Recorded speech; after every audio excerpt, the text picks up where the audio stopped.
चलो हम लोग शुरू करते हैं। हो गया, बातचीत बंद, बातचीत बंद। हम लोग चैप्टर नंबर 2 पढ़ रहे थे, है ना।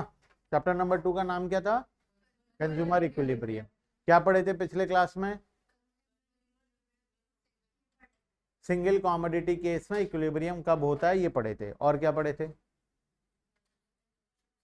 हम law of diminishing marginal utility पढ़ रहे थे, है ना। Law of diminishing marginal utility क्या होता है उसका 10 ठो एजम्पशंस पढ़े थे, है ना। उसके बाद हम लोग कंज्यूमर इक्विलिब्रियम कब होता है ये पढ़े थे, है ना। चलो थोड़ा सा एक बार फटाफट से देख लेते हैं। हम लोग सबसे पहला, अच्छा उसके पहले का रिवीजन तो लास्ट क्लास ही किए थे हम लोग, ठीक है। तो हम लोग directly law of diminishing marginal utility से शुरू करते हैं। 5 मिनट रिवाइज कर लेते हैं फिर आगे चलेंगे, ठीक है। Law of diminishing marginal utility क्या होता है? What is law of diminishing marginal utility?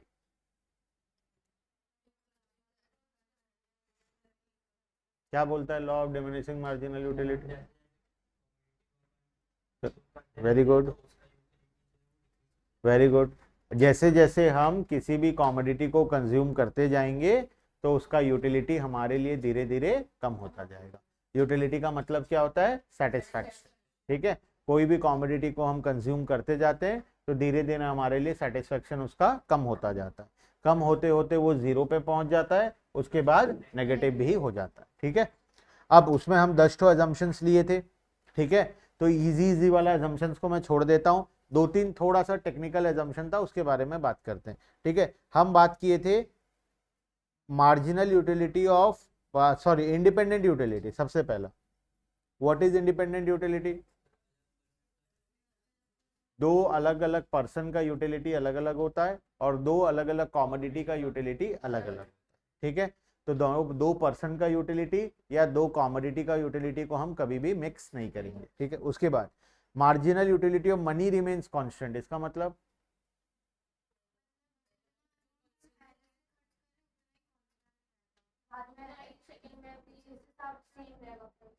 Price same रहेगा, वो तो उसके बाद वाला पॉइंट है, पॉइंट नंबर 9 है, फिक्स्ड इनकम एंड प्राइसेस। अभी हम बात करें पॉइंट 8 का, marginal utility of money remains constant.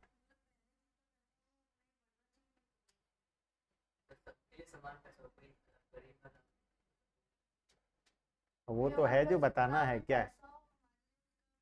Very good, very good. हमारे पॉकेट में कम पैसा हो या ज्यादा पैसा हो, हमारे लिए मनी का जो वैल्यू है वो सेम रहेगा। मतलब हम जब 100 रुपए हमारे पॉकेट में है तो जितना सोच समझ कर खर्च करते हैं, अगर हमारे पॉकेट में 10,000 होगा तब भी हम उतना ही सोच समझ कर खर्च करेंगे। क्लियर है बात? ये है marginal utility of money remains. इसमें नॉर्मली क्या होता है, कस्टमर के पास जब पैसा कम होता है तो उसको मनी ज्यादा प्यारा हो जाता है ना, वो ज्यादा सोच समझ के खर्च करता है। लेकिन जब उसके पास पैसा बहुत सारा होता है तो उसके लिए मनी उतना ज्यादा वैल्यूएबल नहीं होता, वो बिना सोचे समझे खर्च करता है। तो जब उसके पास ज्यादा पैसा है तो ऐसा हो सकता है कि कम यूटिलिटी के बदले में वो ज्यादा पे कर दे। ऐसा हो सकता है जब उसके पास बहुत सारा पैसा है, जब बहुत सारा पैसा है तो कम यूटिलिटी के बदले में ज्यादा पे कर दे, ऐसा हो सकता है। लेकिन जब कम पैसा है तब ऐसा होगा, कम यूटिलिटी के बदले में वो ज्यादा पे करेगा? नहीं करेगा। तो इसीलिए हम मानकर चलते हैं ये हमेशा सेम रहेगा। अगर ये बार बार बदलेगा तो फिर law of diminishing marginal utility काम नहीं करेगा, ठीक है। तो हम मानकर चलते हैं कंज्यूमर के पास चाहे कम हो चाहे ज्यादा हो पैसा, वो हमेशा जितना केयरफुली खर्च करता है वो उसी तरीके से करेगा, ठीक है। फिक्स्ड इनकम एंड प्राइसेस, हमारा इनकम फिक्स रहेगा और प्रोडक्ट का प्राइसेस फिक्स रहेगा, ठीक है। उसके बाद परफेक्ट नॉलेज तो हम पढ़े ही थे। परफेक्ट नॉलेज मतलब हम मानकर चलते हैं कस्टम कंज्यूमर को मार्केट के बारे में पूरा कंप्लीट नॉलेज है, ठीक है। सब यहाँ ये तो हो गया consumer equilibrium in case of single commodity and in case of two commodity. हम सिंगल कॉमोडिटी कंप्लीट कर लिए थे, टू कॉमोडिटी आज हमें पढ़ना है। तो पहले बताओ सिंगल कॉमोडिटी में कंज्यूमर इक्विलिब्रियम क्या होता है? What is consumer equilibrium in case of single commodity?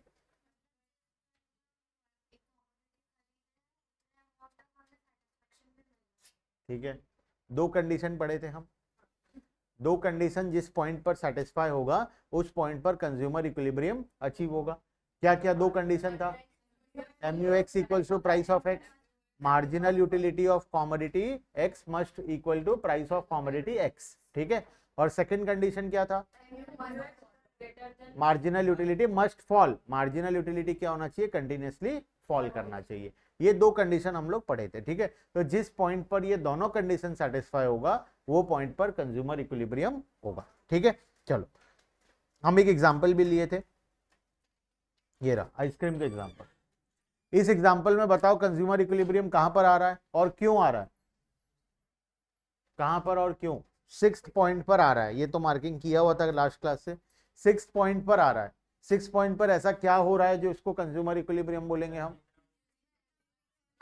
क्योंकि इस पॉइंट पर हमें जितना यूटिलिटी मिल रहा है, कितना यूटिलिटी मिला हमें? 10 यूटिल्स मिला। मार्जिनल यूटिलिटी को देखना है, मार्जिनल यूटिलिटी 6th कॉमोडिटी से कितना मिला? 10। हम पे कितना किए हैं? 10। तो जितना पे किए उतना हमें रिटर्न मिल गया, ठीक है। ये तो पहला कंडीशन सेटिस्फाई हुआ। और दूसरा कंडीशन क्या था? Marginal utility must fall. तो देखो क्या मार्जिनल यूटिलिटी कंटिन्यूअसली फॉल हो रहा है? हो रहा है। स्टार्टिंग से लेकर लास्ट तक कंटिन्यूअसली मार्जिनल यूटिलिटी फॉल कर रहा है। तो दोनों कंडीशन सेटिस्फाई हो गया। पॉइंट नंबर 6 पर हमारा कंज्यूमर इक्विलिब्रियम आ जाएगा, ठीक है। क्लियर है? चलो आगे चलते हैं। Consumer equilibrium in case of two commodities. दो कॉमोडिटी के केस में क्या होता है? दो कॉमोडिटी के केस में हमें दो कंडीशन सेटिस्फाई करना पड़ता है। एक कंडीशन तो कॉमन है, मार्जिनल यूटिलिटी ऑफ मनी, मतलब जो हमारा marginal utility must always falls, ये तो कांस्टेंट है, दोनों में सेम है। सेकंड कंडीशन दोनों में सेम है। सिंगल कॉमोडिटी में जो था टू कॉमोडिटी में भी वही है, लेकिन फर्स्ट कंडीशन थोड़ा सा बदल जाएगा। फर्स्ट कंडीशन क्या बोलता है? In case of two commodities marginal utility of x divided by price of x must equals to marginal utility of y divided by price of y, ठीक है। तो ये कंडीशन सेटिस्फाई होना चाहिए। दोनों का जो रेशियो है वो इक्वल होना चाहिए। x का utility divided by price, y का यूटिलिटी डिवाइडेड बाय प्राइस, दोनों क्या होना चाहिए? इक्वल होना चाहिए। अब इसका मतलब क्या है? तुम सोच कर देखो, इन केस अगर ये ज्यादा है और ये कम है। अच्छा एग्जांपल लेते हैं, ठीक है।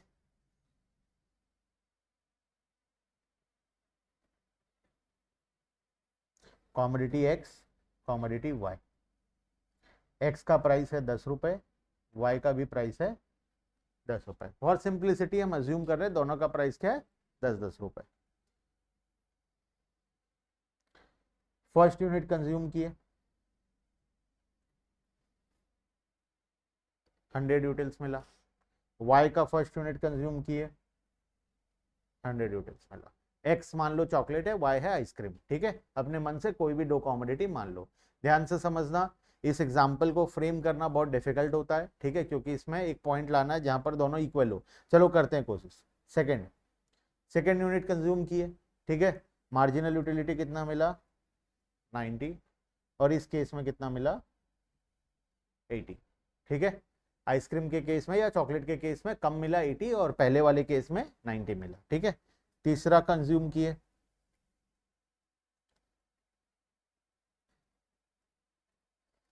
70 मिला और 50 मिला, ठीक है। उसके बाद फोर्थ कंज्यूम किए,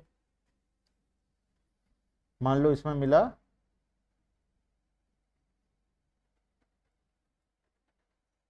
कितना ले ले? 20-30 कम कर ले, 40 मिला।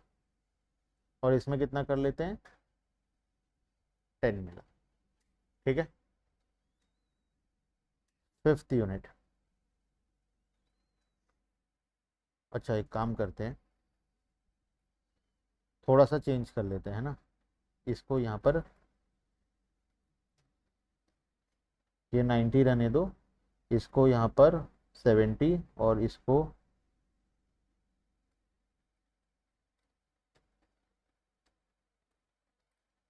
चेंज कर देते हैं। इसको 80 के जगह हम कर देते हैं, थोड़ा सा बढ़ा देते हैं। मान लो इसको हम 88 कर देते हैं, ठीक है। और इसको कितना कर देते हैं?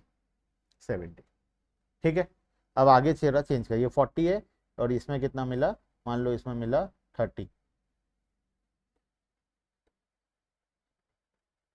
इसमें मिला मान लो 10, इसमें मिला मान लो 20 और इसमें कितना मिला? 10। सिक्स यूनिट में इसमें 10 मिला और इसमें मिला 0। सेवेंथ यूनिट में इसमें 0 मिला, इसमें मिला -40, ठीक है। तुम दोनों को अलग अलग देखो, ठीक है। फर्स्ट कॉमोडिटी ए और सेकंड वाला है कॉमोडिटी एक्स और कॉमोडिटी वाई। कॉमोडिटी एक्स के केस में मुझे बताओ इक्विलिब्रियम कहां पर आएगा, सिर्फ एक्स को देखो, अभी दो कॉमोडिटी मत सोचो, दोनों को अलग अलग सोचो। एक्स का बताओ इक्विलिब्रियम कहां पर आएगा, 6th यूनिट पर। वाई का कहां पर आएगा, 5th यूनिट पर। तो नॉर्मली अगर हम दोनों कॉमोडिटी को अलग अलग देखें तो दोनों का इक्विलिब्रियम कहां पर आ रहा है, 6 और 5th। लेकिन तुम मुझे बताओ, अगर मुझे 6th और 5th तक नहीं जाना है, मेरे पास लिमिटेड मनी है, मान लो मेरे पास 60 रुपीज है, 60 रुपीज है, अब बताओ मैं कौन सा कॉमोडिटी कितना कंज्यूम करूंगा। मैं दोनों में मैक्सिमम सेटिस्फेक्शन में नहीं पहुंच सकता क्योंकि मेरे पास रिसोर्सेज क्या है, लिमिटेड है। पहला चैप्टर में बात किए थे हम लोग, अगर रिसोर्स अनलिमिटेड होता तो मैं एक्स का 6 यूनिट कंज्यूम कर लेता, वाई का 10 यूनिट 5 यूनिट कंज्यूम कर लेता, काम खत्म हो गया। ऐसे अगर 100 कॉमोडिटी होता तो 100 के 100 कॉमोडिटी में मैं मैक्सिमम सेटिस्फेक्शन ले लेता। लेकिन क्या मैक्सिमम सेटिस्फेक्शन हर कॉमोडिटी में ले पाना पॉसिबल है, नहीं। रीजन क्या है, क्यों नहीं ले सकते, बिकॉज लिमिटेड रिसोर्सेस है। तो अगर लिमिटेड रिसोर्सेस है, हमें ऑप्शन करना है ए कंज्यूम करें या बी करें, मतलब एक्स करें या वाई करें। टोटल हम 60 रुपए रखे हैं पॉकेट में, बताओ किसका कितना यूनिट करेंगे और क्यों, क्यों तीन तीन दोनों का।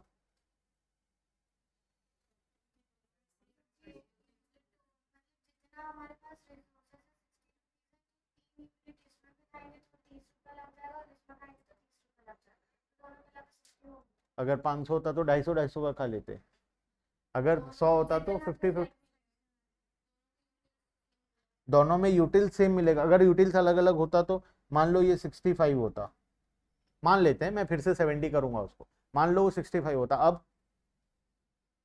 तो यूटिल सेम नहीं है। अब तुम कंपैरिजन करो, जब तुम्हारे पास दो ऑप्शन होता है तुम क्या सोचते हो, ए ज्यादा बेटर है या बी ज्यादा बेटर है। ठीक है, पहला यूनिट ए का कंज्यूम किए, मजा आया, 100 यूटिल्स मिला, ए खा लिए। फिर सेकेंड यूनिट किसका खाओगे, क्यों वाई का, एक्स का क्यों नहीं, सेकेंड यूनिट एक्स का क्यों कंज्यूम नहीं किए, क्योंकि y को कंज्यूम करोगे तो 100 यूटिल्स मिलेगा, वही 10 रुपए लगेगा, 100 यूटिल्स मिलेगा। लेकिन x का दूसरा यूनिट कंज्यूम करोगे तो क्या मिलेगा, 90 यूटिल्स मिलेगा। तो बेटर क्या है दोनों में, y का पहला यूनिट कंज्यूम करना, तुम y का पहला यूनिट कंज्यूम किए, अब तीसरा कंज्यूम करना है, अब कौन सा करोगे, x का पहला यूनिट। y का दूसरा यूनिट क्यों, x का दूसरा यूनिट, y का दूसरा यूनिट क्यों नहीं कंज्यूम किए हम, क्योंकि जब हम x और y को कंपेयर करने गए तो पहला बारी किसका आया, x का आया। पहला x में ज्यादा यूटिल्स मिला हमें, y में यूटिल्स कम मिला, तो हम पहले x का तीसरा सेकेंड यूनिट कंज्यूम कर लिए। अब चौथा यूनिट कंज्यूम करना है, तो चौथा किसका करें, x का करें या y का करें, y का करेंगे, है ना। चौथा यूनिट किसका करेंगे, y का करेंगे, चौथा यूनिट किसका किए, y का किए। फिर पांचवा यूनिट कंज्यूम करने का बारी आया, अब किसका करें, इस केस में 65 और 70 के केस में 70 चूज करेंगे। लेकिन अगर 70-70 होता तो या तो x कर लो या तो y कर लो, बात बराबर है, दोनों में यूटिल्स क्या है, सेम है। तो ये x कर सकते हैं हम, y कर सकते हैं। कंज्यूमर हमेशा ध्यान रखना, पहले उसी ऑप्शन को चूज करेगा जिसमें ज्यादा यूटिल्स मिल रहा है, स्टार्टिंग से पहले उसी ऑप्शन को चूज करेगा जिसमें ज्यादा यूटिल्स मिल रहा है। अगर किसी दो कॉमोडिटी में सेम यूटिल्स मिल रहा है तो फिर दोनों में से कोई सा भी कंज्यूम करो, बात बराबर है। तो आइदर एक्स कर लो या वाई कर लो। जैसे अभी तो हमें 5th यूनिट कंज्यूम करना है, अब 5th में हम किसी का भी कर सकते हैं, आइदर एक्स का कर सकते हैं या वाई का कर सकते हैं। दोनों में कितना यूटिल्स मिल रहा है, 70 मिल रहा है। लेकिन अगर दूसरे में 65 मिलता तो हम किसका कंज्यूम करते, एक्स का पहले करते, कंज्यूम करने के बाद पता चलेगा, मैं माना। लेकिन वैसे अगर देखोगे इन रियल लाइफ, अगर तुम देखोगे तो क्या यूटिलिटी तुम मेजर कर सकते हो, कंज्यूम करने के बाद भी क्या पता चलता है, नहीं पता चलता, है ना। तो रियल लाइफ में तो ये कॉन्सेप्ट ही इमेजिनरी है। तो हम अगर किसी कॉमोडिटी को वैसे अगर देखोगे तो फिर तो लॉ पूरा ही सब कुछ गलत हो गया जो पढ़े हम आज तक। ये वाले एग्जाम्पल में आते हैं, हम यहाँ पर बात किए कंज्यूमर कहाँ पर स्टॉप करेगा, 6th यूनिट में। कंज्यूमर कहाँ स्टॉप करेगा, 6th यूनिट में। 7th यूनिट का पता कैसे चला, जीरो मिलेगा, कैसे पता चला उसको 7th में जीरो मिलेगा, वो तो खाने के बाद पता चलता, अभी से कैसे पता चल गया उसको, है ना। तो इसीलिए ये पूरा कॉन्सेप्ट इमेजिनरी है। तो जब हम कंपेयर कर रहे हैं यूटिल्स को, तो मानकर चल रहे हैं कि जो यूनिट हम कंज्यूम करने वाले हैं उसका यूटिल्स हमें पता, ठीक है। तो वो यूटिल्स के अकॉर्डिंग हम लोग कैलकुलेशन कर रहे हैं, ठीक है। आ जाओ नीचे। तो इस केस में अगर मैं तुम्हें ऑप्शन दूं हमेशा एक्स करना या वाई करना है, ठीक है, ओवरऑल समझ में आ गया। हमेशा तुमको ये समझ में आ गया कि कंज्यूमर हमेशा कौन सा कॉमोडिटी को चूज करेगा, जिसका यूटिल्स ज्यादा है, ठीक है, इन कंपैरिजन टू प्राइस, जिसका यूटिल्स ज्यादा है in comparison to price. In comparison to price क्यों बोल रहा हूं, मान लो अगर प्राइस अलग अलग होता, 10 रुपए एक्स का होता, 20 रुपए वाई का होता, अब बताओ कंज्यूमर पहले क्या कंज्यूम करता, एक्स करता। सेकेंड यूनिट किसका कंज्यूम करता, अगेन एक्स करता, क्योंकि 10 रुपए देकर कितना यूटिल्स मिल रहा है, 90। तो और उधर 20 रुपए देकर कितना मिलता है, 100। तो 10 रुपए में कितना हुआ, 50। तो इससे बेटर है वो एक्स कंज्यूम कर लेगा। तीसरा यूनिट किसका कंज्यूम करता, अगेन एक्स। चौथा किसका कंज्यूम करता, अब वाई। चौथा चौथा यहाँ 40 मिल रहा है, 10 रुपए देकर 40 मिल रहा है, इससे बेटर 20 रुपए देकर क्या ले लेगा, 100, ठीक है। तो कंज्यूमर हमेशा कंपेयर किसको करता है, किसमें यूटिल्स ज्यादा मिल रहा है, एक्स में ज्यादा मिल रहा है या वाई में ज्यादा मिल रहा है। तो उसी कंपैरिजन के लिए हम लोग यहाँ पर रेशियो बनाए। तो कंज्यूमर क्या करेगा, दोनों को कंपेयर करेगा, दोनों के रेशियो को कंपेयर करेगा। Marginal utility of X divided by price of x, मतलब अगर किसी कॉमोडिटी को खाकर 100 यूटिल्स मिल रहा है और उसके लिए हम 10 रुपए पे कर रहे हैं, तो M U X by P X कितना हुआ, 100 डिवाइडेड बाय 10 इक्वल्स टू 10। लेकिन अगर कॉमोडिटी, ये एक्स के केस में था, वाई के केस में 100 रुपए दे रहे हैं, 100 यूटिल्स मिल रहा है, लेकिन पे कर रहे हैं 20 रुपए, तो कितना यूटिल्स मिला पर रुपी, 5 यूटिल्स मिला। तो बेटर क्या है, एक्स। तो कंज्यूमर एक्स को कंज्यूम करता रहेगा, कब तक करता रहेगा, जब तक ये यूटिलिटी कम ना हो जाए। यूटिलिटी कम होते होते कहां पहुंच जाएगा, इसके साथ मैच कर जाएगा। समझ में नहीं आया, आधा आधा समझ में आया तो बोलो आया, नहीं आया तो बोलो नहीं आया, फिर एक एग्जांपल लेंगे, क्या दिक्कत है। नहीं आया, चलो फिर से समझते हैं। अब तुम्हारा बात करते हैं, ठीक है।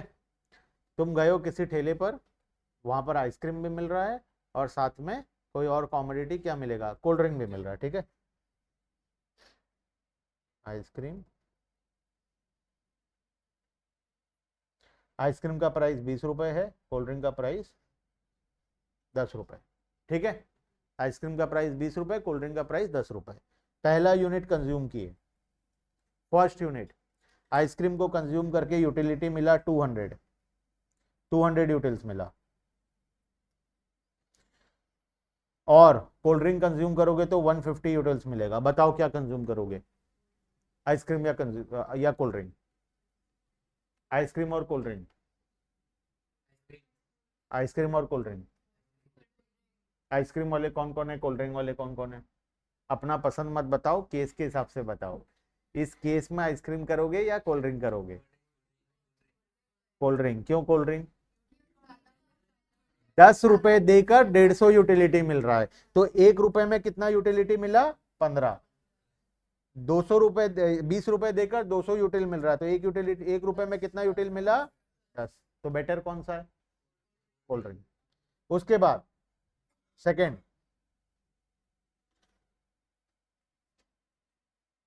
150, ठीक है, और इसमें मिला तुम्हें 100।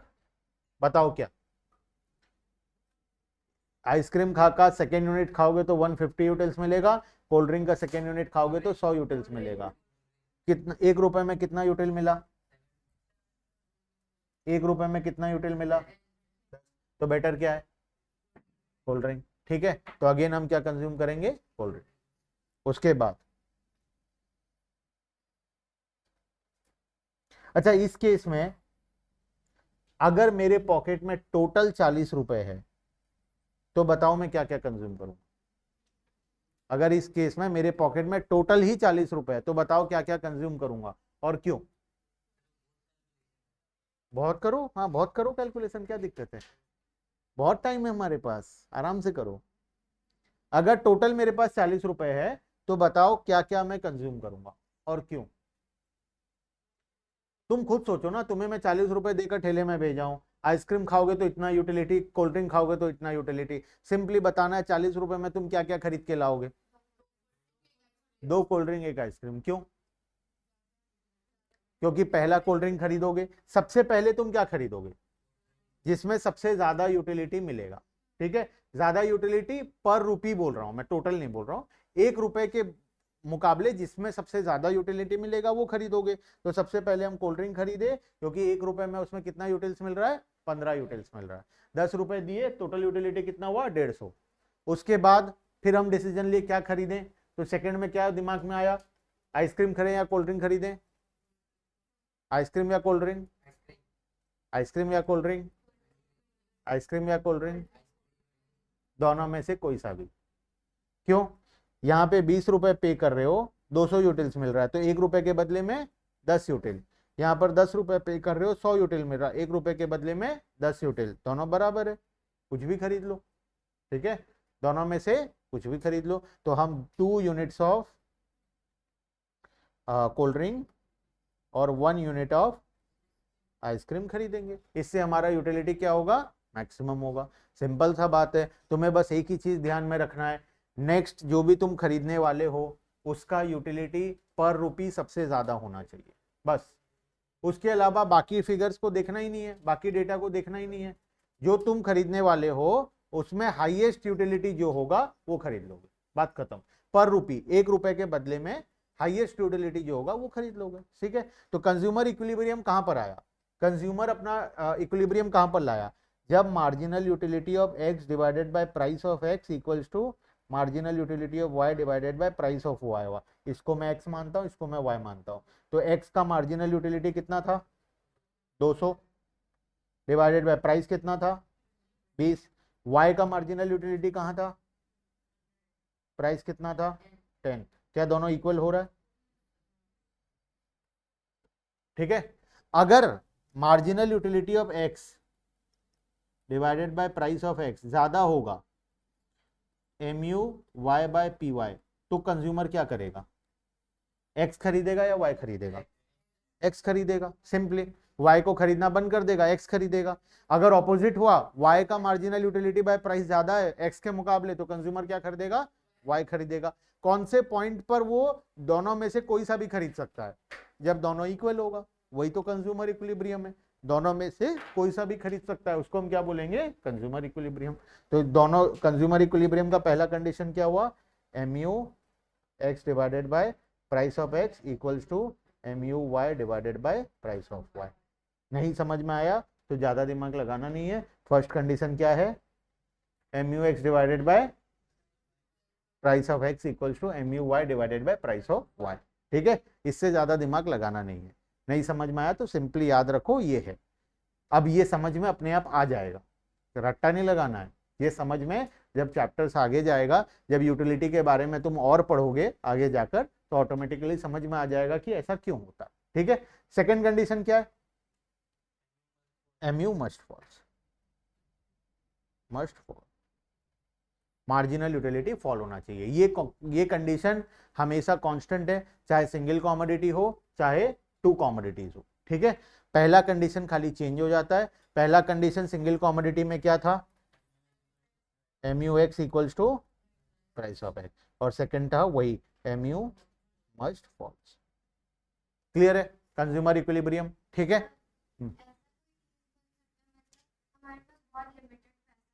और मतलब बहुत ज्यादा ही, और दोनों का जो प्राइस है एक थोड़ा ज्यादा है और एक थोड़ा कम है, तो हम मैक्सिमम टू मैक्सिमम एक कमोडिटी के पास तक पहुंच पाए जिससे ज्यादा यूटिलिटी हमें मिल रहा है, दूसरे तक हम पहुंच ही नहीं पाए। तो फिर कैसे हो सकता है ऐसा? अभी सिंपली देखो, मैं पहले यही चीज सिंगल कॉमोडिटी के केस में बताता हूं। हम सिंगल कॉमोडिटी में बात की, हम कितना यूनिट खरीदेंगे? 6 यूनिट खरीदेंगे। 6 यूनिट कब खरीदेंगे? जब पॉकेट में 60 रुपए होगा तब तो खरीदेंगे। अगर मेरे पॉकेट में ही 40 रुपए है तो मैं कितना खरीदूंगा? 4 यूनिट। मतलब मैं पॉइंट ऑफ मैक्सिमम सेटिस्फेक्शन तक पहुंच ही नहीं पाऊंगा, लेकिन 4 यूनिट तो खरीदूंगा ना एज अ कंज्यूमर। जब मेरे पास लिमिटेड मनी है तो उस मनी से मैं कहां तक पहुंचूंगा? जितना पॉसिबल हो। कंज्यूमर हमेशा चाहता है उसको मैक्सिमम सेटिस्फेक्शन मिले, जितना उसके पास अवेलेबल इनकम है। कंज्यूमर इसका डेफिनेशन पढ़ो तो,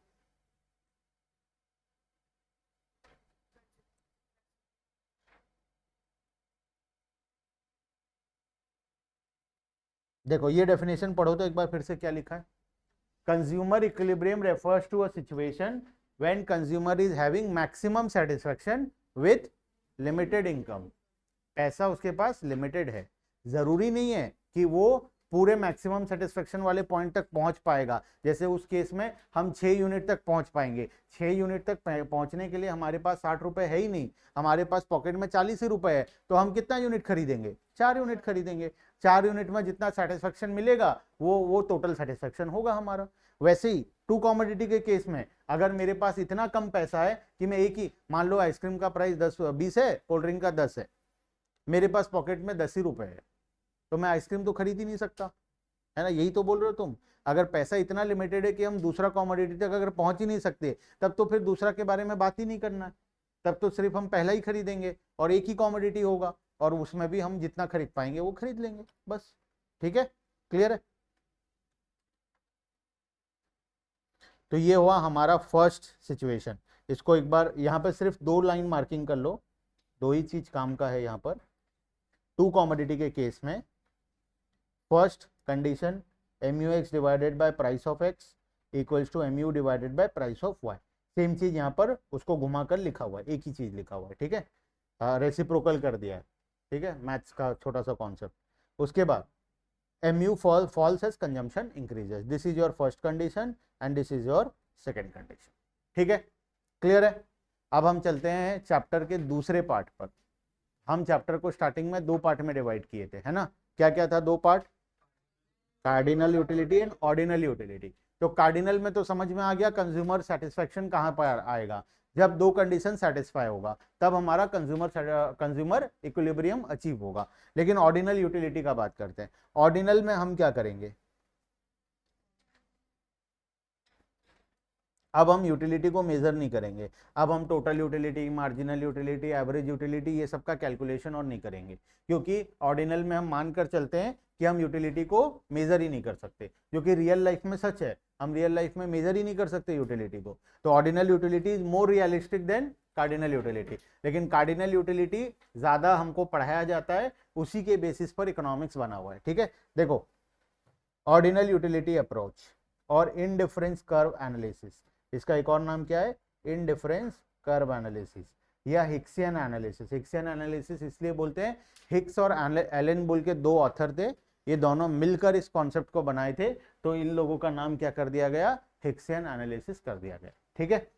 कार्डिनल यूटिलिटी का भी 2 नाम और था, मार्शल यूटिलिटी अप्रोच, क्योंकि एक ऑथर है अल्फ्रेड मार्शल, वो इस अप्रोच को निकाला था, इन्वेंट किया था, इसीलिए नाम पड़ा मार्शल यूटिलिटी अप्रोच। या दूसरा है मार्जिनल यूटिलिटी एनालिसिस, क्योंकि सारा कैलकुलेशन किससे होता है, मार्जिनल यूटिलिटी से होता है, इसीलिए इसका तीसरा नाम है मार्जिनल यूटिलिटी एनालिसिस। अभी फिलहाल हम क्या पढ़ेंगे, फिलहाल हम ordinal utility analysis, indifference curve analysis या हिक्सियन एनालिसिस पढ़ेंगे, ठीक है। अच्छा, कार्डिनल में हम बेसिक अजम्पशन लिए थे कि हम एक कॉमोडिटी को कंज्यूम कर रहे हैं, है ना, वो लास्ट में जाकर 2 कॉमोडिटी केस पढ़े, वरना नॉर्मली हम क्या एज्यूम किए थे, एक कॉमोडिटी कंज्यूम कर रहे हैं। ऑर्डिनल यूटिलिटी में कम से कम 2 कॉमोडिटी तो होगा ही होगा।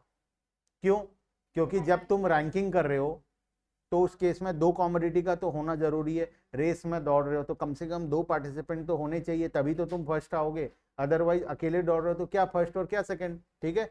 तो कम से कम 2 कॉमोडिटी होना चाहिए, ठीक है। तो ऑर्डिनल यूटिलिटी एनालिसिस में मिनिमम 2 कॉमोडिटीज हम लोग पढ़ते हैं, ठीक है। आ जाओ शुरू करते हैं ऑर्डिनल यूटिलिटी एनालिसिस।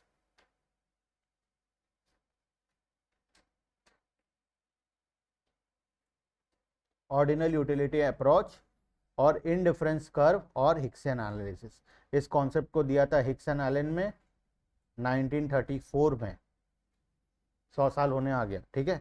1934 में ये कॉन्सेप्ट इन्वेंट हुआ था हिक्स और एलन के द्वारा, ऑर्डिनल यूटिलिटी अप्रोच, ठीक है। अब इसमें हम क्या करेंगे, हम 2 कॉमोडिटी को लेकर चलेंगे, जैसे बुक में एग्जांपल दिया एप्पल्स एंड बनानास। हम 2 कॉमोडिटी का एक बास्केट बनाएंगे, ठीक है, 2 कॉमोडिटी को मिलाकर, हमेशा 2 कॉमोडिटी होगा, मिनिमम 2 कॉमोडिटी का होना जरूरी है। तो हम 2 कॉमोडिटी को लेकर हमेशा एक बास्केट बनाएंगे। अब उसमें हम कॉमोडिटीज को बदलते रहेंगे। मान लो पहला बास्केट था 10 ठो एप्पल और 2 ठो बनाना, दूसरा बास्केट में है 9 ठो एप्पल 3 ठो बनाना, चौथा में है 8 ठो एप्पल 5 ठो बनाना। तो हम क्या कर रहे हैं, कॉमोडिटी वही है लेकिन उसका जो क्वांटिटी है वो बदलते जा रहा है। फर्स्ट ऑप्शन में तुम्हें एप्पल्स एंड बनानास में अलग अलग क्वांटिटी मिला, सेकंड में फिर अलग अलग मिलेगा, थर्ड में फिर अलग मिलेगा, फोर्थ में फिर अलग मिलेगा। तो इस तरीके का हम बहुत सारा कॉम्बिनेशंस बनाएंगे, ठीक है। अगर मैं तुम्हें ऑप्शन दूं,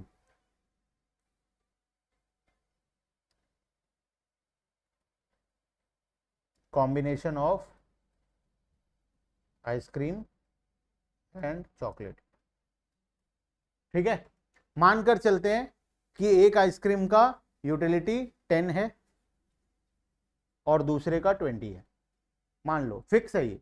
लेकिन ऐसा फिक्स तो होता नहीं है, फर्स्ट यूनिट का ज्यादा होता है, सेकंड का कम, थर्ड का और कम होता है रियल लाइफ में। लेकिन मैं ये कॉन्सेप्ट समझाने के लिए एक बार अज्यूम करवा रहा हूं कि मान लो इसका 10 है और इसका 20 है, ठीक है। अब मैं तुम्हें फर्स्ट ऑप्शन दिया, एक बॉक्स दिया, बॉक्स 1, इसमें 10 ठो आइसक्रीम है और 5 ठो चॉकलेट है, ठीक है। दूसरा ऑप्शन दिया, बॉक्स 2, इसमें 6 ठो आइसक्रीम है और 7 ठो चॉकलेट है। तीसरा ऑप्शन दिया, इसमें 4 ठो आइसक्रीम है और 12, 4 ये 8 होना चाहिए सर, 14 और 6 20, ठीक है। अच्छा ये ज़्यादा होगा, ये 4 है तो ये 8 होगा, ठीक है। हाँ 8 आइसक्रीम। अब बताओ तीनों में से कौन सा ऑप्शन तुम चूज करोगे, ऑप्शन ए, बी और सी। ए, बी और सी, और क्यों चूज करोगे? ए करोगे, बी, बॉक्स 1 करोगे, 2 करोगे या 3 करोगे, और क्यों? 1 क्यों करोगे, 2 अगर कर रहे हो तो क्यों करोगे, 3 अगर कर रहे हो तो क्यों करोगे? 3 करोगे। 3 वाले कितने हैं? 4 ठो आइसक्रीम है और 8 ठो चॉकलेट है, ठीक है। यहाँ 7 है और 6 है, यहाँ पे 5 है और 10 है। अब बताओ 3 वाले कौन कौन है? 1 2 3, और तुम नहीं हो। 1 और 2 वाले कुछ तो चूज कर लो। 1 वाले कितने हैं? 1 2 3 4 5 6, अच्छा 5 6 7। 2 में 2 वाला कोई है? 1 वाले हो, चलो 1 में बहुत लोग आ गए। 2 में कोई है? 2 में 1 2, क्यों 1 वाले? पहले बताओ क्यों 1? 200 है टोटल। सेकंड वाले में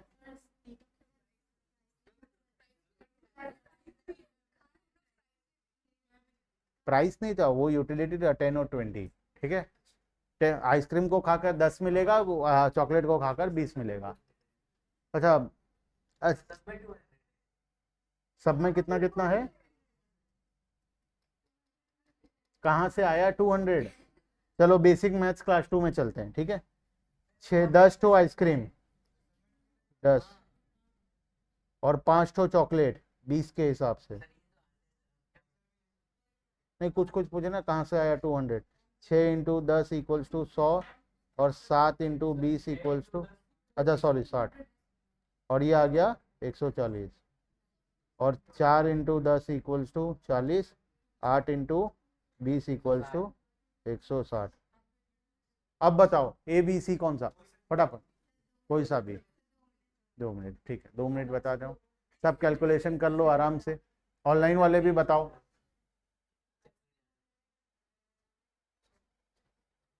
कहाँ गए ए वाले? क्यों ए चूज किए थे भाई? सी क्यों चूज किए? तुम्हें चॉकलेट ज्यादा पसंद है, वेरी गुड। ए और बी वाले? आइसक्रीम ज्यादा पसंद। अच्छा हम यहाँ पर स्टार्टिंग में हो गया छोड़ो सब बात छोड़ो, अब मैं बताता हूँ क्या होगा, ठीक है।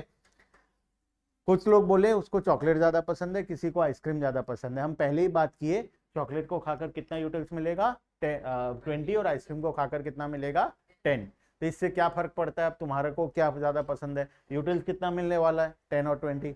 सेटिस्फेक्शन क्या होता है? यूटिल्स होता है, वही मिल रहा है। अभी हमारे लिए इस केस में तीनों ऑप्शन क्या है? बराबर है, तीनों ऑप्शन बराबर है। A is equal to B equals to C, क्योंकि तीनों को खाकर हमें जो सेटिस्फेक्शन मिलेगा वो इक्वल मिलेगा।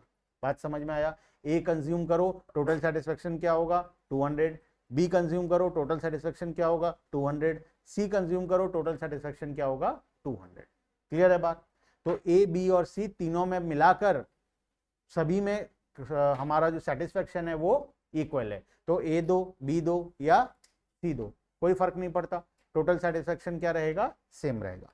अगर मैं बोलूं तुम्हें एक ऑप्शन डी भी है,